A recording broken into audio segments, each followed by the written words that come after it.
Hey folks, and welcome to this week's episode of Jungle Drums. It's been absolutely ages since I've live streamed. I just haven't had the time. So basically each week I've just been recording Jungle Drums whenever it's been, convenient for all participants. Unfortunately, participants have once again been an issue this week. We were supposed to record last night, but then things somewhat changed. So then it was going to be a certain time this morning. Time has long came and gone, so unfortunately you are stuck again with me this week. So since it's just myself, I figured I would live stream it rather than just record it, for shits and giggles. So, what have we got cooking this week? Well, my first article is, I sourced this from a Polygon this week, and this is about Sea of Thieves.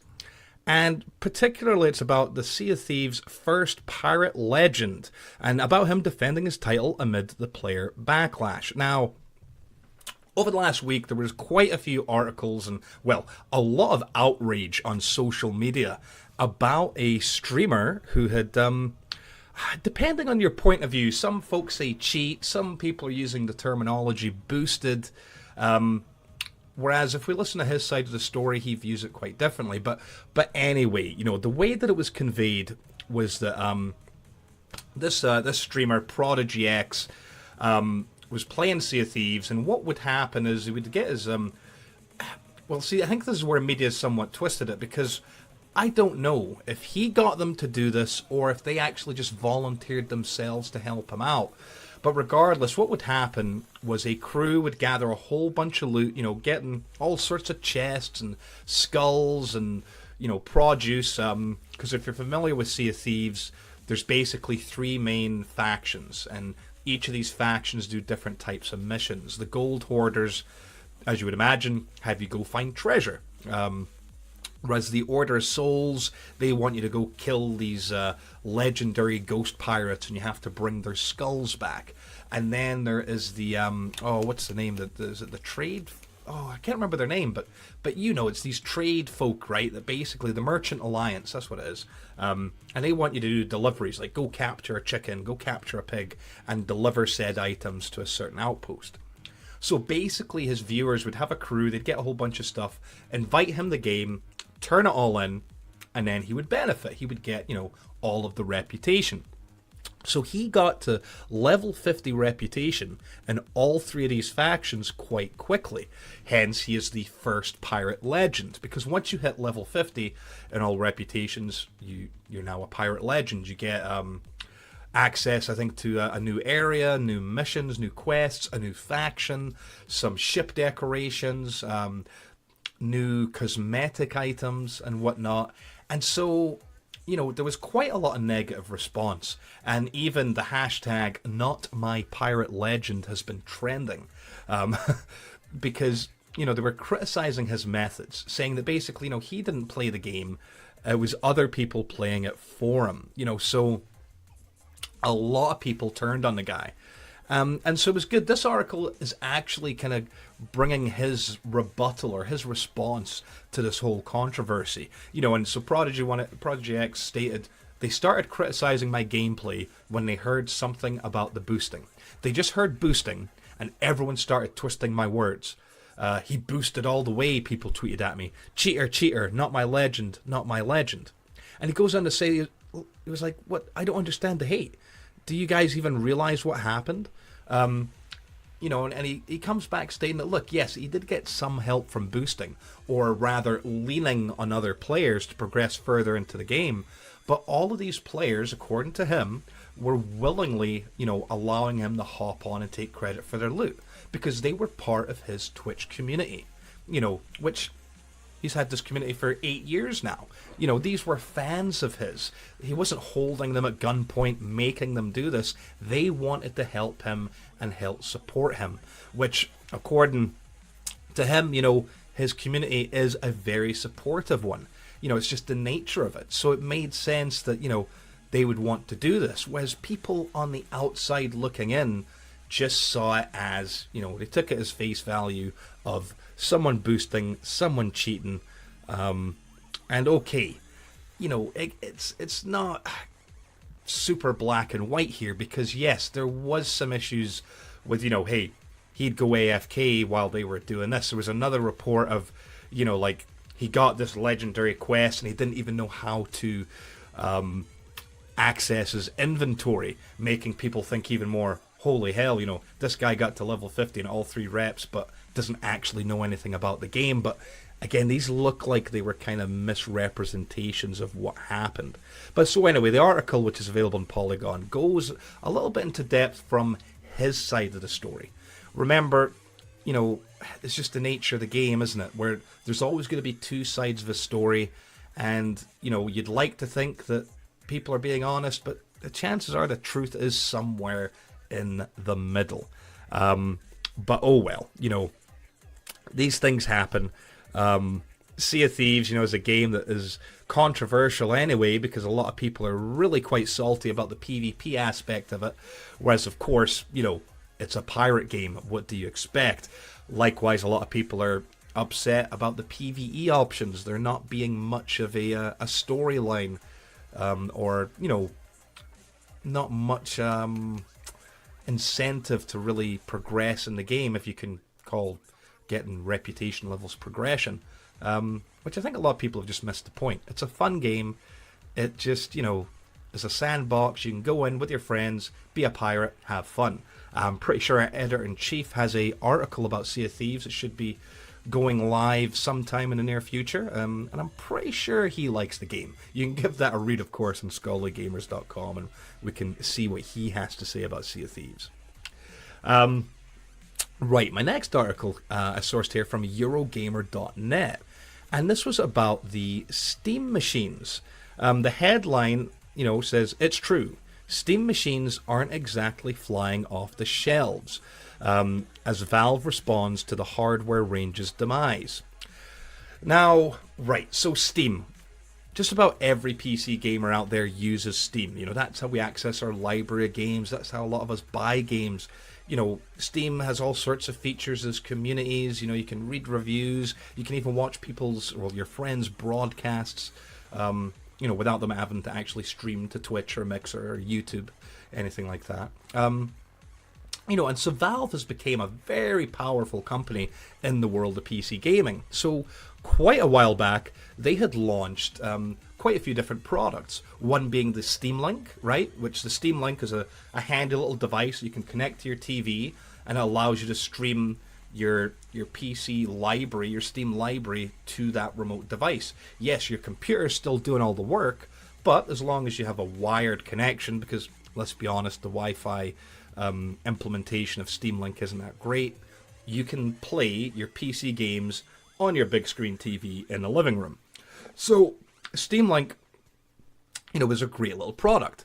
But what if you didn't already have a kick-ass PC? Well, this is where the Steam machines had came in. These were third-party PCs that were basically quite small, set up like a home entertainment PC, and had just enough hardware, just enough power, basically, to run games. And they were branded as Steam machines. You couldn't really do much anything else from these machines. They were designed specifically to access a Steam library, but they wouldn't need a separate PC to do the work for you.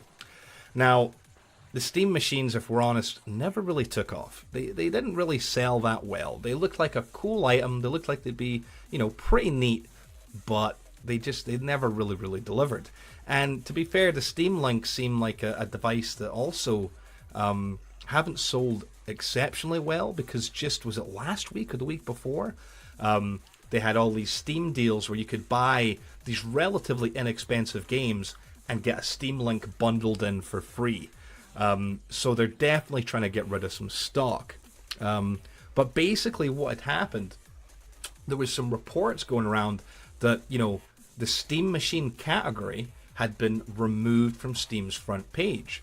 Most Steam users didn't really notice the change.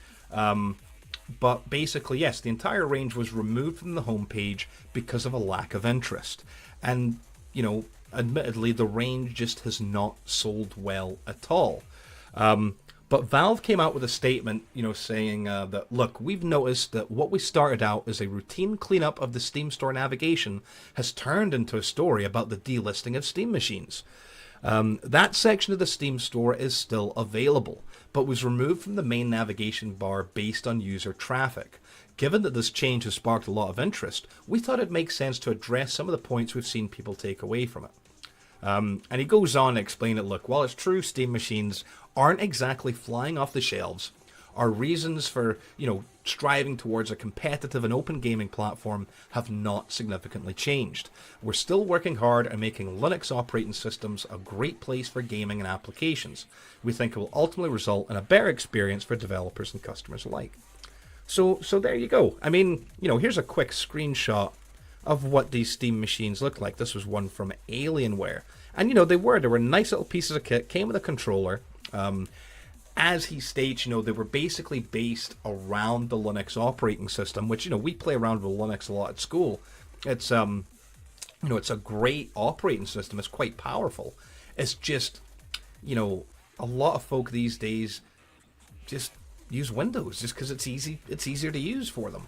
Whereas Linux, there can be a bit of a steep learning curve for some.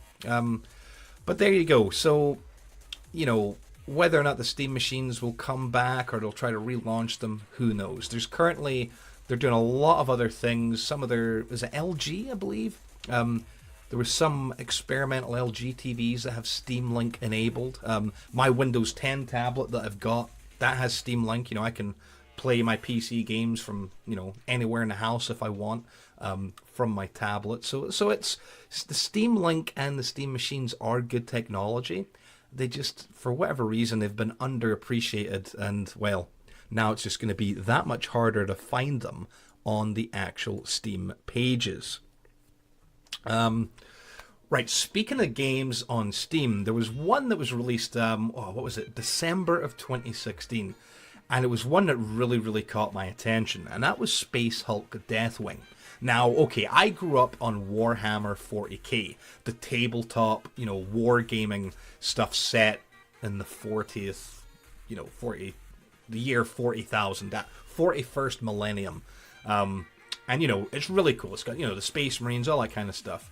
And Space Hulk was a board game that came out, featuring the Terminators, right? Space Marines in real big Terminator armor, and these horrible monsters, aliens called Gene Stealers, which were part of the Tyranid faction.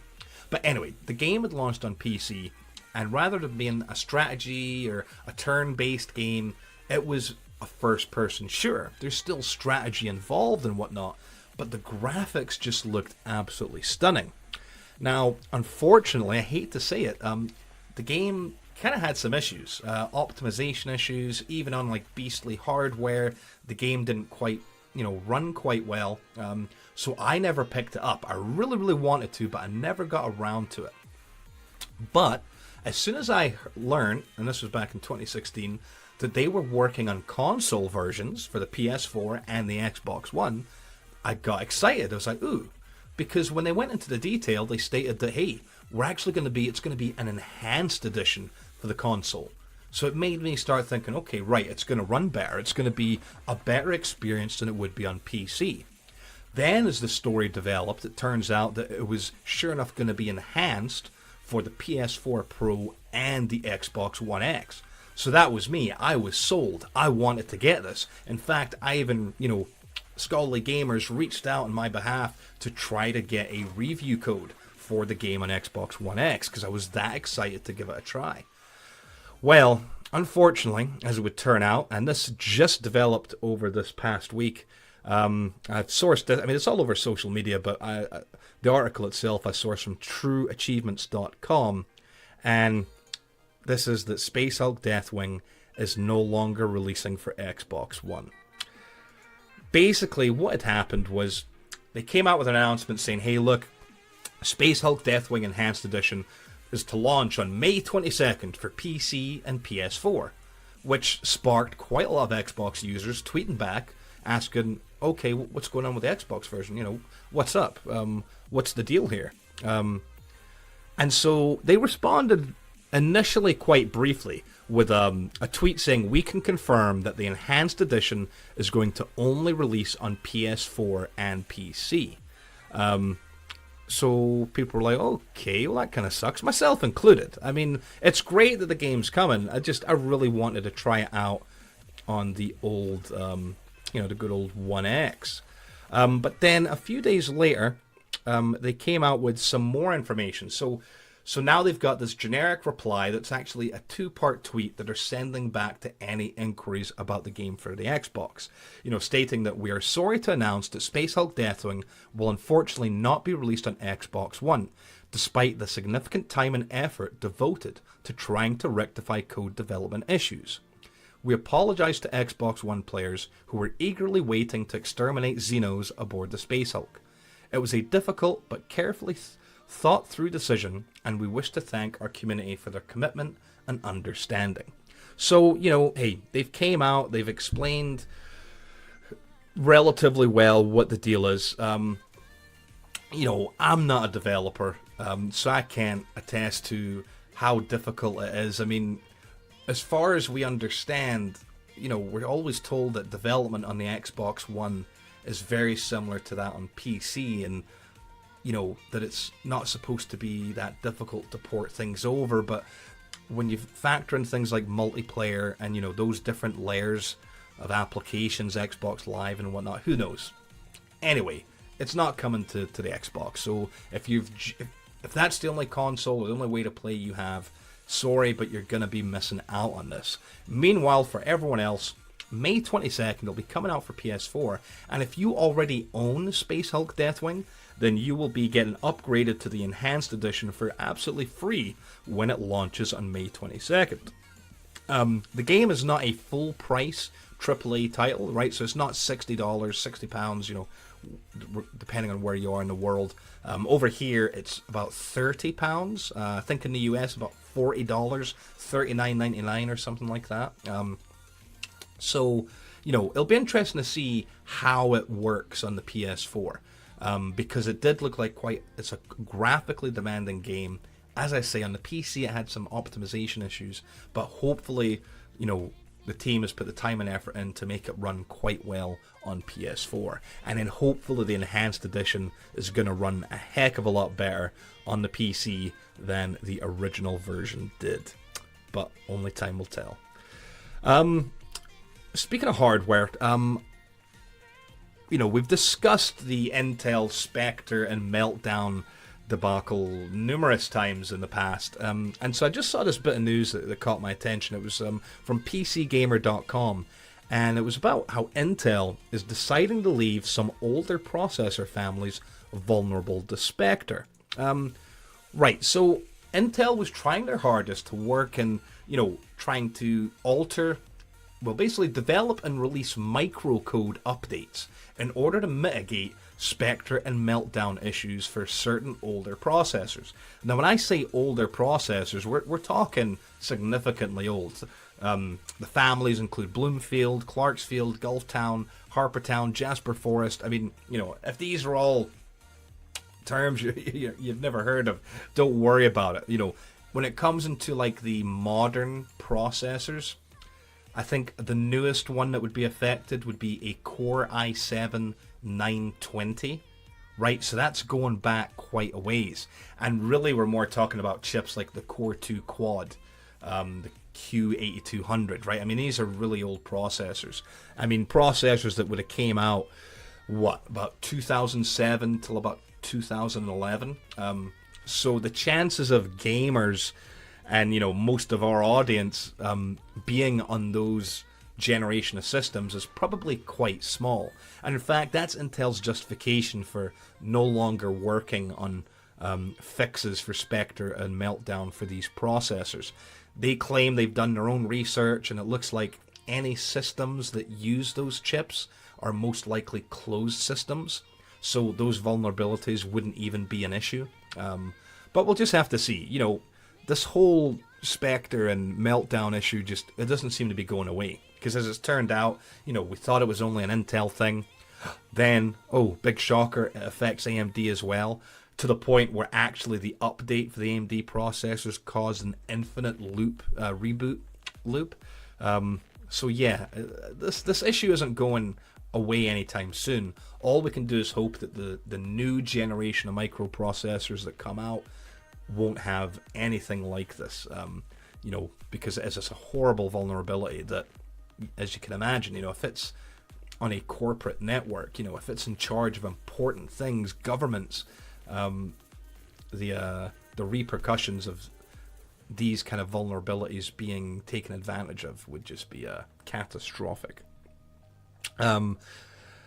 Going from catastrophic to something that is absolutely awesome, how many Street Fighter fans are there out there? I mean, I know one of my early gaming memories, when I first got a Super Nintendo, was Street Fighter 2, right? I mean, it was just an awesome game. I even going to the arcades on the weekends and, fighting other folk. It was just absolutely brilliant. Well, I'd seen this on Twitter from, I believe it was the Angry Joe show, which, everyone knows who Angry Joe is, right? Come on. Well, he and I assume several other people are all going in on a board game, right? So I sourced this from Kotaku. Yeah, I know, but it was just because Kotaku had a really good kind of write-up about it. And it's a new Street Fighter board game. So it's on Kickstarter, but this is the real star of the show here. Look at these figurines that come with it. I mean, it's absolutely fantastic. And it's got some really, really cool little features about it. I'm actually going to pull the Kickstarter page up right now, which, to put it into perspective, they had a goal of, in my currency over here in the UK, £285,000, and they've already raised 411.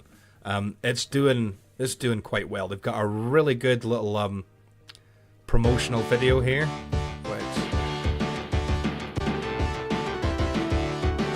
I don't want to show the whole thing.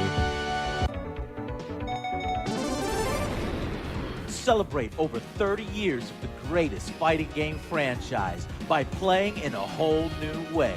Welcome to Street Fighter, the miniatures, inspired directly from the video games. So, beautifully it looks pretty cool. I mean, the level of detail in these figurines is quite stunning, for the collectors out there. Prices aren't bad. Look, you get a basic pledge for $80, which will give you the game, but then you can also pledge more and get expansions, because yes, this board game is going to feature expansions. If you pledge $140, you get the core set, you get all of those figurines, you get the boss expansion set with Akuma and M. Bison. They've got these stage maps, they've got 3D terrain, the cards, the dice. I mean, it's quite amazing. I used to collect board games when I was young. And this it looks really, really cool. And from what I gather, it's officially licensed, I believe. At least this is the way it's being, mentioned, or advertised rather, by people on social media. It seems like this is, an actually officially licensed product. And it looks pretty cool. It's basically a board game that allows from 2 to 6 players to simulate fights across, Street Fighter's roster. Through a combination of using cards and dice. You can 1v1, but you can also have team fights. It's got, actual terrain, which is, of course, destructible and inspired by the video game. So you've got your card-based battle decks, but then you've also got dice. You can do combos. For tabletop gamers, this looks like it's going to be a really cool game if you're into that. And even if you're just a Street Fighter fan, I think that, these figurines are going to be really quite nice collectibles. Because, if I pull up, here's for scale. So there's Zangief. And I can't remember the series of these ones. I know that's a Warhammer 40k size. So the figurines are quite large. And will look very good on your geeky gamer shelf that you might have behind you. But they look absolutely fantastic. I think for the price, just those collectibles, never mind the game, are probably worth it. But, hey, check it out, see what you think yourself. If you go to their Kickstarter page, which, of course, I'll link in the description on Scholarly Gamers. Excuse me.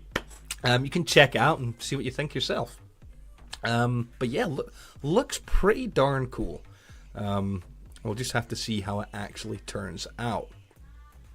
Speaking of things that look pretty darn cool, quite a few content creators got a mysterious package from Activision this week. If you watch YouTube, you probably, is it Lamar? I believe Lamar Wilson, who he did a great little unboxing video, and basically got this box from Activision, which he opened up. It was filled with straw and had a purple scaly egg in it, which seemed quite high quality. It was made of metal, I believe.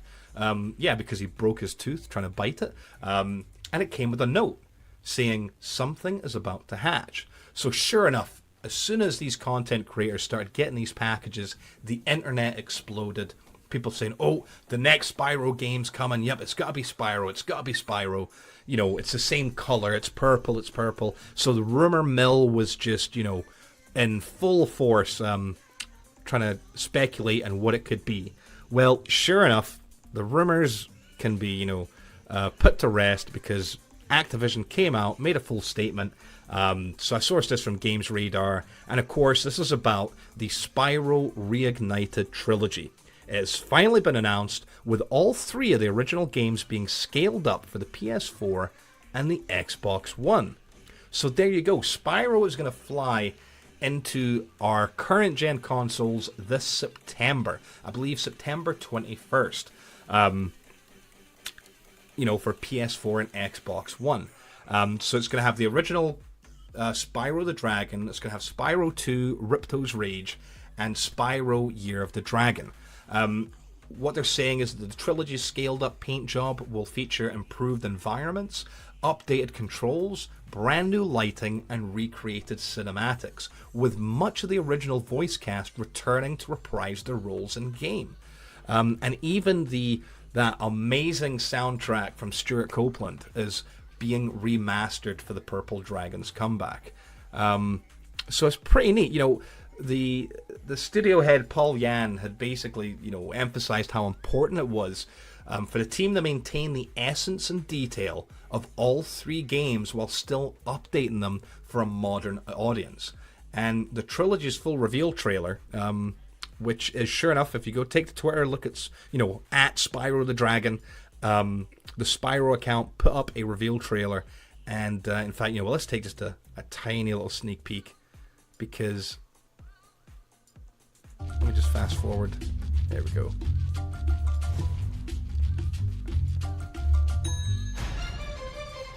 Bring him on! Oh, that looks good. I mean, Spyro, they were fun games, and now just to have them modernized and remastered, that's going to be a lot of fun for players of all ages, and I look forward to it. Well, anyway, look, that is it for this week's news items for Jungle Drums. Thank you so much for watching. We've got plenty of stuff on the horizon. We've got big reviews coming your way next week. There'll be a review of Extinction up on the site. We've got other reviews in the works. Ni no Kuni 2, Yakuza 6. So yeah, we've got plenty of reviews that's keeping everyone at Scholarly Gamers quite busy. But of course, there's also other articles, there's other features, there's other video content. Of course, Proof of Console just launched yesterday, a great show from Cat McMuffin, so keep your eye on that. Next week should be an episode of Streaming Fundamentals, and then after that, Armchair Gaming. So look, there's always something for everyone at scholarlygamers.com. Make sure to give us a check out. Check out our subreddit as well, and of course pop on by the Discord if you want to chat with any of the content creators, whether they're the writers, the video makers, the streamers. There's plenty of folk to have a chat with at Scholarly Gamers. In the meantime, I've got a weekend to go plan and do and write stuff, so I'm going to go do that. I'll see you next week. Hopefully next week I'll actually get someone on, because it's been too long since we've actually done it with anybody kicking about. But so anyway, hey, Thanks for watching. Catch you next week. Take it easy.